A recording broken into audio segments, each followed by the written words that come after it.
নির্বাচন ঘিরে মাঠে থাকবে 9 দিনের বিশেষ আইন শৃঙ্খলা বাহিনী। গণভোটে 4টির কোনো একটি প্রশ্নে দ্বিমত থাকলে না বলার সুযোগ, প্রশ্ন রিজভির। প্রতিবেশী দেশকে দাদাগিরি বন্ধ করতে হবে বলেছেন মির্জা ফখরুল।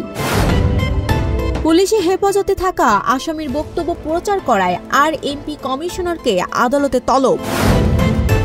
বিএনপি ক্ষমতায় গেলে আল্লাহর ওপর আস্থা ও বিশ্বাস সংবিধানে পুনর্বহাল করা হবে বলেছেন সালাউদ্দিন আহমেদ। আশরাফুলকে হত্যার পর একই ঘরে শারীরিক সম্পর্কে জড়ান শামীমা জরেজ বলেছেন র‍্যাব। 35 বছর পর মিয়ানমার থাই সীমান্তের মডং শহর দখল করে নিল কারেন বিদ্রোহীরা।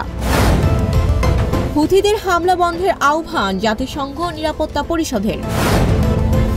10 ছক্কায় বিধ্বংসী সেঞ্চুরি সোহানের, জয় দিয়ে এশিয়া কাপ শুরু বাংলাদেশের।